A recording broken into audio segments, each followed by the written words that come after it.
अरे बेटी सुकन्या, तू बहुत भोली है जो तूने इन तीनों बच्चियों को अपना लिया है।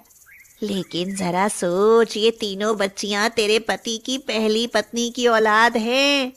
मतलब अगर जुगल को कुछ हो गया तो कानूनन ये तीनों ही पहले इस जमीन जायदाद की हकदार होंगी। हाँ हाँ मौसी, तो क्या हुआ? आखिर वो भी तो उनकी बेटियां हैं ना। अरे मेरी भोली मैना, वो सिर्फ बच्चियां नहीं, बहुत शातिर बच्चियां हैं। एक बार जुगल को कुछ हो जाए फिर देखना उनकी मासूमियत। अरे मुफ्त में अपनी परवरिश और घर का सारा काम तुझसे करवा रही है, और बड़ी होकर सबसे पहले तुझे और तेरे बेटे नन्हे सोहम को ही घर से धक्के देकर निकाल डालेंगी, देख लेना। हाँ। ओह, ऐसा तो मैंने कभी सोचा ही नहीं था। लेकिन अगर ऐसा था तो मेरी शादी आपने इस घर में क्यों कराई? अब मुझे क्या पता था कि तुम निरी गाय हो जो बिल्कुल नाक की सीध पर ही चलती रहोगी। आह, मौसी, अब क्या होगा? होगा कुछ नहीं, बस तुम इन तीनों पर ऐसे ऐसे जुल्म करो कि ये तीनों तंग आकर घर से भाग जाएं और कभी लौट कर वापस ना आए। हाँ। ओह, अच्छा मौसी, ठीक है, ऐसा ही करूंगी। चंपारा गांव में किसान जुगल पांडे और उनकी पत्नी लीलावती रहते थे। उन दोनों की दो संतानें थीं, जो कि बेटियां थीं, 6 वर्ष की गंगा और 5 वर्ष की जमुना। कुल मिलाकर पांडे परिवार बहुत खुशहाल परिवार था। लीलावती तीसरी बार गर्भवती हुई और 9 महीने के बाद प्रसव के दौरान लीलावती की मृत्यु हो गई। लीलावती को तीसरी भी एक प्यारी सी बिटिया पैदा हुई थी। लीलावती की मौत पर जुगल और गंगा जमुना को बहुत दुख था, लेकिन होनी को कौन टाल सकता था। बच्चियां जब भी अपनी माँ के बारे में पूछती तो उन्हें यही समझाया जाता कि तुम्हारी माँ भगवान के घर गई है। अब माँ की गुजर जाने की वजह से घर का सारा काम और नन्ही बिटिया को देखभाल का जिम्मा गंगा जमुना पर आन पड़ा। उन्होंने नन्ही गुड़िया का नाम सरस्वती रख दिया और दोनों छोटी छोटी बच्चियां अपना घर और छोटी सी सरस्वती को संभाला करती, पर काफ़ी छोटी होने की वजह से कुछ भी काम संभाला नहीं जा रहा था। ऐसे में एक दिन पड़ोसन में रहने वाली बिमला उनके घर आई और जुगल से बोली, बेटा, इस तरह से कैसे पालोगे अपनी तीनों नन्ही बच्चियों को? तुम अभी जवान हो।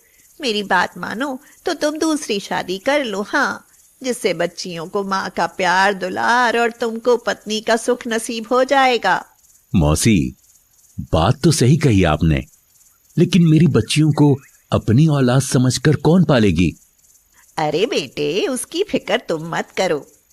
ऐसी एक लड़की है मेरी छोटी बहन की बिटिया सुकन्या, जो काफी सुंदर और गुणी है, लेकिन बहुत गरीबी के कारण उसके माता पिता के पास दहेज नहीं है देने के लिए। अरे मौसी, मेरी बिन माँ की बच्चियों को उनकी माँ मिल जाएगी। भला इससे बड़ा और कैसा दहेज चाहिए मुझे? जुगल के हामी भरते ही बिमला ने तुरंत सुकन्या के माता पिता को बुला लिया। उन्होंने आकर घर परिवार, खेत खलियान और जुगल को देख और रिश्ता पक्का कर दिया, और सप्ताह भर में बहुत सादगी के साथ जुगल और सुकन्या की शादी हो गई। बच्चों को बताया गया कि अब यही तुम्हारी नई माँ है। सुकन्या ने जुगल के घर और बच्चों को बहुत अच्छी तरह से संभाल लिया था। बच्चियों को अब माँ की कमी नहीं खलती थी। लेकिन 1 साल बाद जब सुकन्या ने एक प्यारे से बेटे सोहम को जन्म दिया, तब से बिमला आकर सुकन्या के कान भरने लगे। अरे बेटी सुकन्या, तू बहुत भोली है जो तूने इन तीनों बच्चियों को अपना लिया है। लेकिन जरा सोच, ये तीनों बच्चियां तेरे पति की पहली पत्नी की औलाद हैं। मतलब अगर जुगल को कुछ हो गया तो कानूनन ये तीनों ही पहले इस जमीन जायदाद की हकदार होंगी। हाँ हाँ मौसी, तो क्या हुआ? आखिर वो भी तो उनकी बेटियां हैं ना। अरे मेरी भोली मैना, वो सिर्फ बच्चियां नहीं, बहुत शातिर बच्चियां हैं। एक बार जुगल को कुछ हो जाए फिर देखना उनकी मासूमियत। अरे मुफ्त में अपनी परवरिश और घर का सारा काम तुझसे करवा रही है, और बड़ी होकर सबसे पहले तुझे और तेरे बेटे नन्हे सोहम को ही घर से धक्के देकर निकाल डालेंगी, देख लेना। हाँ। ओह, ऐसा तो मैंने कभी सोचा ही नहीं था। लेकिन अगर ऐसा था तो मेरी शादी आपने इस घर में क्यों कराई? अब मुझे क्या पता था कि तुम निरी गाय हो जो बिल्कुल नाक की सीध पर ही चलती रहोगी। मौसी, अब क्या होगा? होगा कुछ नहीं, बस तुम इन तीनों पर ऐसे ऐसे जुल्म करो कि ये तीनों तंग आकर घर से भाग जाएं और कभी लौटकर वापस ना आए। हाँ। ओह, अच्छा मौसी, ठीक है, ऐसा ही करूंगी। उसके बाद सुकन्या ने तीनों बच्चियों पर तरह तरह के जुल्म करने शुरू कर दिए। जुगल जब तक घर पर होते तब तक वह शांत रहती। फिर जुगल के जाते ही सुकन्या गंगा और जमुना से घर का काम करवाती, उन्हें बात बात पर गालियाँ देती और मारपीट करती। दोपहर में उन्हें खाना भी नहीं देती। छोटी सरस्वती को तो दूध भी नहीं देती और वो जब रोती उसे भी मारती रहती और बात बात पर घर से निकल जाने को कहती। बच्चियों को इतना डराया गया था कि वे अपने पिता से भी कुछ बात नहीं बता पाती थी। ऐसे में एक दिन बिमला के पास जाकर रोते रोते सब बताया तो धृत बिमला बोली, ओह प्यारी बच्चियां, ये तो बहुत ही बुरा हुआ तुम्हारे साथ। तुम तीनों ऐसा करो, तुम ना अपनी असली माँ के घर चली जाओ, वहां तुमको कोई कुछ नहीं कहेगा। इस पर बच्चियां बोली, हमें माँ के घर का पता नहीं मालूम। ओ प्यारी बच्चियों, तुम्हारी माँ भगवान के घर रहती है और भगवान का घर इस गांव से बहुत दूर सीधे चले जाने पर एक जंगल में है। तुम ऐसा करो, रात के समय चुपचाप घर से निकल जाओ, वरना वो सौतेली माँ तुम्हें जाने नहीं देगी। बच्चियों ने बिमला से बात मानी और आधी रात के समय तीनों घर का दरवाज़ा खोलकर घर से बाहर निकल आई और तीनों चलते चलते सुबह तक गांव से बाहर दूर एक जंगल में पहुंच गई और वहां जाकर पुकारने लगी, माँ, माँ, माँ, माँ। उन्हें बहुत प्यास और भूख भी लगी थी। उनकी बुरी हाल देख और पुकार सुनकर वन देवी उनके माँ के रूप में प्रकट हुई।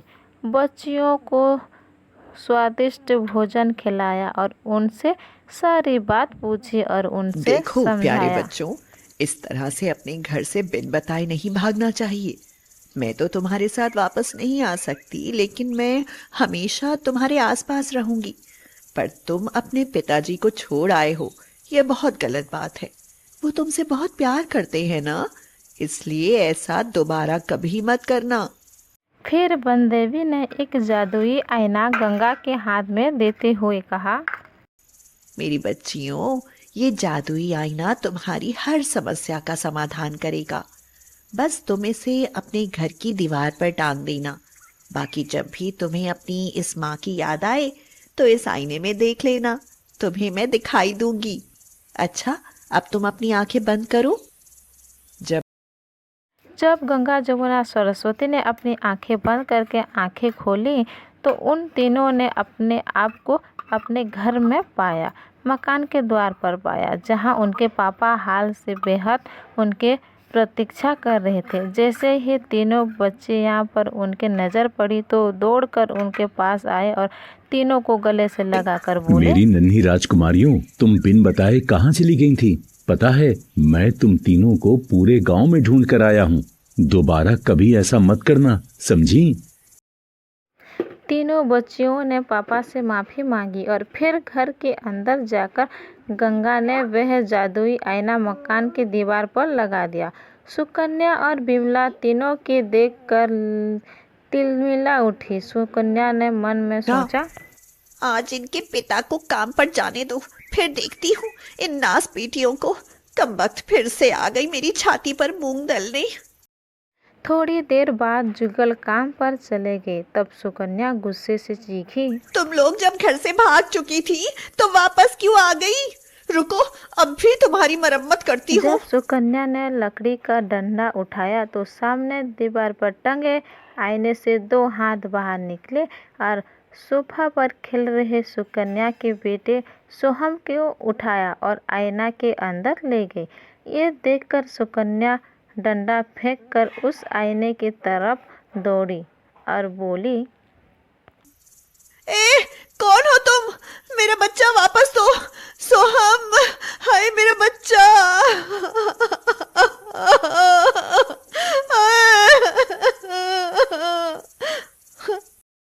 ये कहते हुए वह जोर जोर से रोने लगी। सुकन्या की चीख पुकार सुनकर बिमला भी दौड़ी और आय आई और हाय, बोली, क्यों चीख रही है सुकन्या? क्या फिर से इन करमजलियों ने कोई शरारत कर दी है?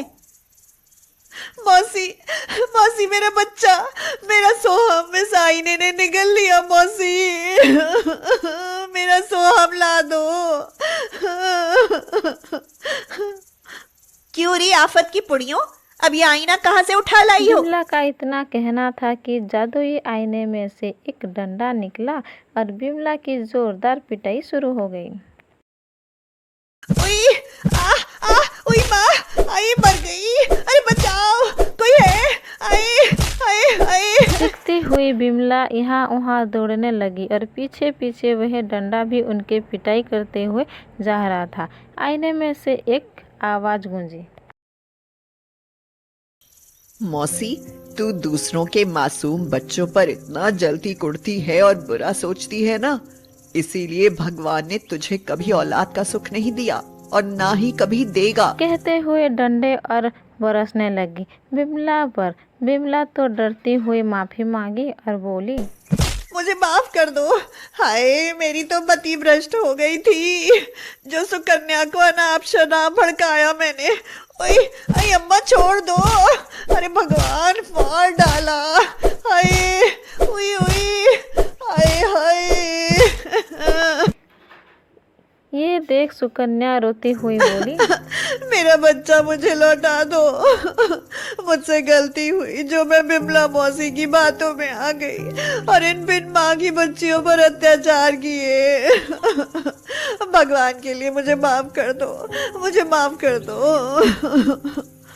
कहकर सुकन्या तीनों बच्चियों से माफी मांगी। बच्चियां बोली, माँ, हमारे नन्हे सोहम भैया को छोड़ दो ये माँ। देख सुकन्या की आंखें खुल गई। तभी आईने में से 2 हाथ बाहर निकले जिनमें नन्हा सोहम खेल रहा था। आवाज फिर से गूंजी, देख सुकन्या, तुम्हारा बच्चा पल भर को जुदा हुआ तो तुम्हें कितनी तकलीफ हो रही है ना। वैसे ही ये तीनों मेरी बच्चियां हैं, तो सोचो मुझे कितनी तकलीफ हो रही होगी इन पर तुम्हारे अत्याचार देखकर। ये सुनकर सुकन्या और बिमला कान पकड़कर वादा किया, आइंदा कभी भी किसी के साथ बुरा सलूक नहीं करूंगी और तीनों बच्चियां गंगा, जमुना, सरस्वती को अपने बच्चे सोहम के बराबर प्यार करूंगी। बस फिर क्या था। उस दिन के बाद गंगा, जमुना, सरस्वती की सारी तकलीफ खत्म हो गई और उनके माँ बाप दोनों का भरपूर प्यार मिला।